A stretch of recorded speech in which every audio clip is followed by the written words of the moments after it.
అవునుల్లా, ఒక రాష్ట్రంలో ఒక పార్టీ గెలిస్తే అదే పార్టీ ఇంకో రాష్ట్రంలో గెలుస్తుందా? లేకుంటే ఆ రాష్ట్రంలో రాజకీయం ఆ రాష్ట్రంలో పరిస్థితులను బట్టి గెలుస్తాయా? ఎందుకంటే బెంగాల్లో బీజేపీ గెలిచినందుకు మన తెలంగాణలో కూడా వస్తామని పార్టీ లీడర్లు, కేరళలో కాంగ్రెస్ గెలిచినందుకు ఈడ మళ్ళా గెలుస్తామని ఈ పార్టీ లీడర్లు అంటుంటే, తమిళనాడులో కొత్త పార్టీకే జనం జైగొట్టిండ్రు. మనకు అడిగిన అట్లనే ఉంటదని టీఆర్ఎస్ పార్టీలో లెక్క. ఓట్లు పెట్టినాడు తెలుస్తా తీన్రి ఎవరికి ఏమొచ్చేది ఏమిచ్చేది. ఇప్పుడైతే గీ ముచ్చట చూడుండ్రి. అస్సాం నుంచి కాషాయబ్ గలి బెంగాల్ దాకా పోయింది. అది తుఫాన్ గా మారి తెలంగాణకు వస్తుంది. ఇలా బెంగాల్ లాంటి ఫలితాలు తెలంగాణ రాష్ట్రంలో పునరావృతం వాస్తవం. రేపు రాబోయేది తెలంగాణలో కూడా భారతీయ జనతా పార్టీ ప్రభుత్వం అని చెప్పేసి తెలియజేస్తూ, వెస్ట్ బెంగాల్ గెలిచిన వాళ్ళకి చెటాక పని తెలంగాణ గెలుచుడు. బెంగాల్లోనే గెలిచినాం, ఇక తెలంగాణలో గెలుచుడు ఏలుకి ఇంకంటించుకున్నంత అల్కగా అని పతొక్క బీజేపీ లీడర్ది ఇదే మాట. ఆడ 294 సీట్లుంటే 208 నియోజకవర్గాల్లో కమలం పూసినందుకు ఈడ మనోళ్ళుగిన ఫుల్ ఖుషీలున్నారు. 5 రాష్ట్రాల రిజల్ట్ వచ్చినాక ప్రధానమంత్రి మోడీ సారు ఫస్ట్ వచ్చేది మన తెలంగాణకే. మళ్ళా ఐతారం డెవలప్మెంట్ పనులు అరుచుకున్నాక సికింద్రాబాద్ పరేడ్ గ్రౌండ్ లా పబ్లిక్ మీటింగ్ అయితే దీనికో లెక్కుందటబ్బా. రాజకీయం చేయడానికి వస్తున్నాడు ఆయన.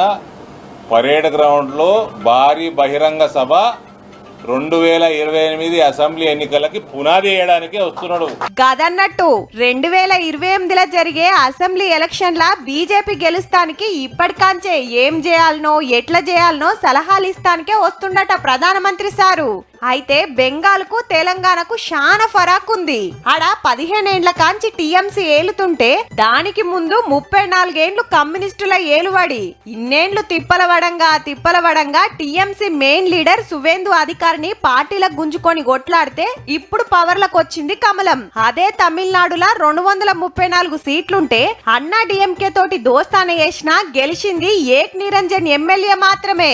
140 సీట్లున్న కేరళంలో ముగ్గురు ఎమ్మెల్యేలు అయినరు బీజేపీ టికెట్ మీద.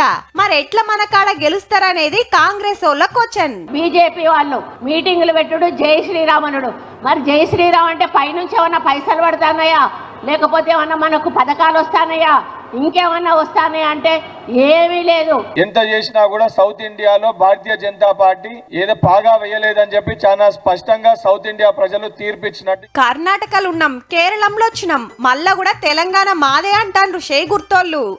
లేలే ఉన్న గవర్నమెంట్లను పబ్లిక్ మెచ్చుతలేరు, ప్రతిపక్షానికే ఛాన్స్ ఇస్తారు కాబట్టి మళ్ళొచ్చేది మేమే అని బీఆర్ఎస్ అంటుంటే, తమిళనాడులో కొత్త పార్టీని గెలిపించినట్టే ఈడ మాకే పవర్ ఇస్తారని టీఆర్ఎస్ అంటాంది.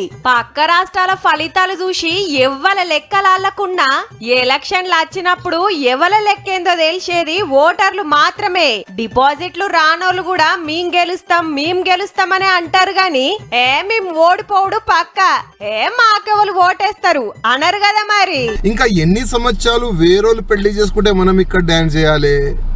తెలంగాణలో ఉన్న భారతీయ జనతా పార్టీ మొత్తం సర్వనాశనం అవుతుంది అదే కొంతమంది వల్లనే.